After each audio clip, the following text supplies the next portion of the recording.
Crisis in India as the country is overwhelmed by COVID. Hospitals and health workers face fury from families as almost 1 million new cases are recorded in just 3 days. Also tonight. Tackling online abuse. The Premier League and women's football unite in a dramatic boycott of Facebook, Twitter and Instagram. Labour demands a full inquiry into allegations of Tory sleaze and details of who paid for the PM's refurbishment of his Downing Street flat. It matters because it's about integrity and it's about taxpayers' money. Every day there's more evidence of this sleaze and frankly, it stinks. The Women's Six Nations title, they are champions again in 2020. And elation as England beat France to retain the Six Nations trophy.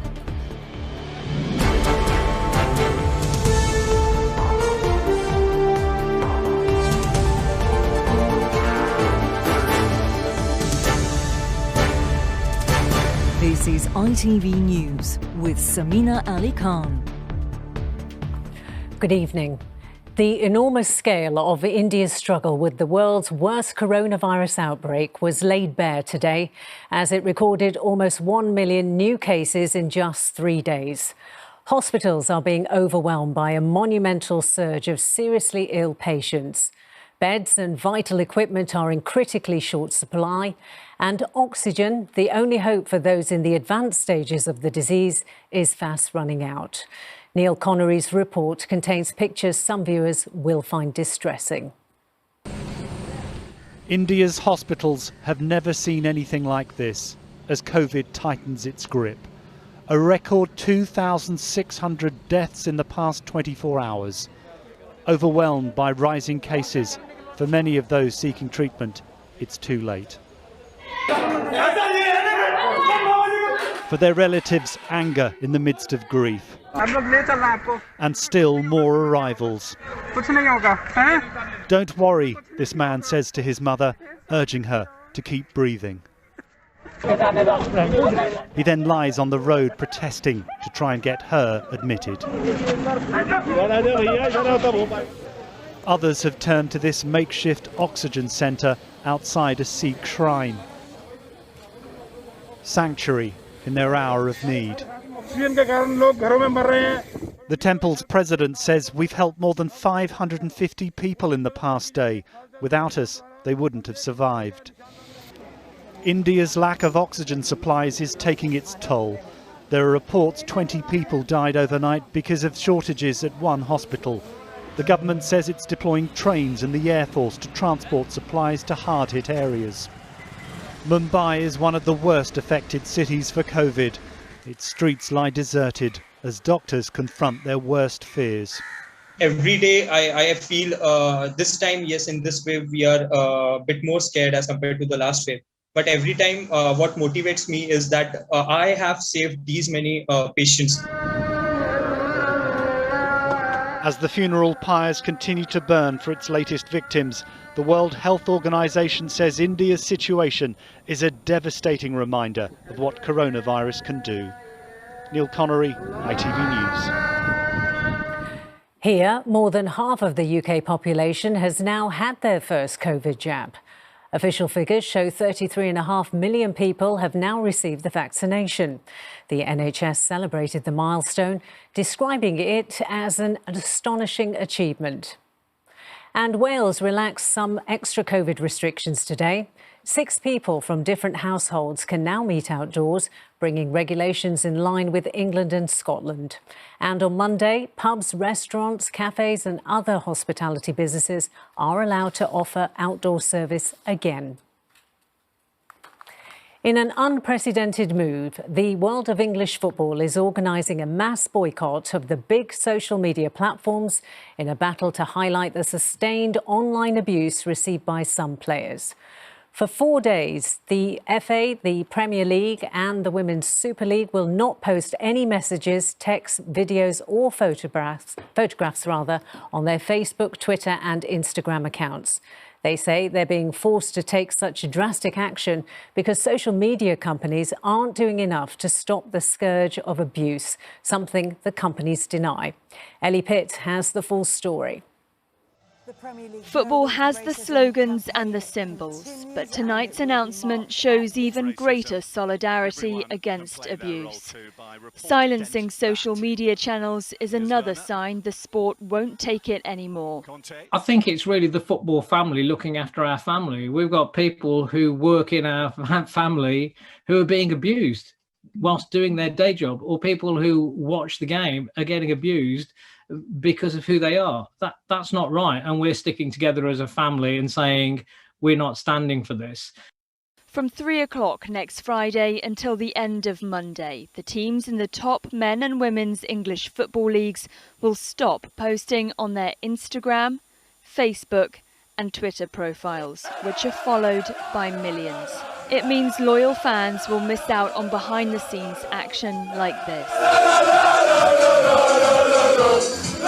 This follows a similar recent social media blackout by Swansea City after their midfielder Jan Dander came off the pitch to find a hateful message waiting for him. His name has been added to a long list of high-profile players like Marcus Rashford and Lauren James who have spoken out about the torrent of hurtful comments they receive online. For some in the game, a boycott isn't the only action that can be taken. That is true as well. And I think that's why I'm particularly focused on really looking at governments, the government with their work on the online safety bill. Because if we do get strong legislation coming through as quickly as possible, and we do get offenders prosecuted and identified, and the technical developments of social media help all the points that we've just been discussing, I think we'll be in a better place in months to come. The social media companies have said they share the goal of tackling abuse and holding their users to account. But tonight, football is responding. The next time these teams play will be under the blackout. Ellie Pitt, ITV News. A 14-year-old boy who was stabbed to death in East London has been named. Faraz Matu died shortly after the attack yesterday afternoon. Police say his family are devastated. 2 boys, aged 14 and 15, have been arrested on suspicion of murder. Witnesses said the teenager was wearing his school uniform when he was attacked. Labour is demanding a full investigation into who paid for the refurbishments to Boris Johnson's Downing Street apartment. Dominic Cummings claims his former boss once planned to get Tory donors to foot the bill. Plans, he says, may possibly have been illegal. Sir Keir Starmer now wants all the details published. Downing Street insists the Prime Minister has done nothing wrong. Our political correspondent David Wood reports. Who makes key decisions here, how some things are paid for and which businesses have influence are central to a series of damaging accusations swirling around Downing Street. Other than denials, no word from number 10 today. The PM's former top aide was ousted in November and had kept a lid on his revenge until now. Dominic Cummings has questioned the PM's competence and integrity. When I described Mr. Cummings as an unelected foul-mouthed oaf, I warned the Prime Minister to his face that if he didn't get rid of him, there was a chance that Mr. Cummings would bring him down. And are these allegations serious enough, do you think, to bring the Prime Minister down?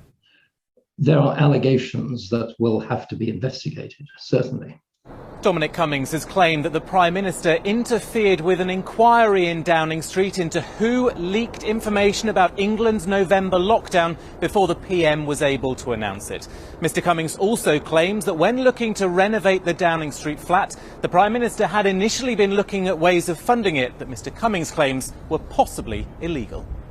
And the Labour leader isn't happy just relishing his role as spectator in this saga. He's also sticking the boot in, calling for a full inquiry into the PM's flat makeover. Whether it's the refurb of number 10, whether it's the dodgy contracts, whether the privileged access, if there's nothing to see, publish everything, have a full inquiry, because that, sunlight is the best disinfectant. One former cabinet minister and long-term Boris Johnson critic says it's time the PM cleaned up his act. He doesn't have a moral compass. That ultimately he says whatever he thinks at any given moment is going to be to his advantage. And he's had an astonishing career of getting away with it. Downing Street insists the PM's done nothing wrong, but his opponents aren't planning to allow him to kick these allegations away that easily. David, these claims are just not going away. How serious is this for the Prime Minister? I think it has the potential to be really serious if the term sleaze sticks, and make no mistake, opposition politicians will do all they can to ensure that it does stick. But I think for now, in the short term at least, two other groups matter more. First of all, Conservative MPs. Many have stayed quiet today. I've spoken to a number of them and they're happy that the Prime Minister's denied it. He paid for the bill of the flat himself. And a lot of them have been out campaigning in the countless elections happening at the moment, and they tell me, well, it didn't really come up on the doorstep. That brings me to the other major group, voters. With all of these elections, politicians will find out pretty soon if this is helping people make up their minds and if it's damaging for the party. But Downing Street trying to do business as usual today, but behind the scenes there are concerns. The longer this goes on, the more damaging it will be. David, thank you very much. England have retained the Women's Six Nations title for the third time in a row with a hard-fought 10-6 victory over France. The tournament featured a new format this year due to the pandemic, but it didn't stop England from lifting the trophy.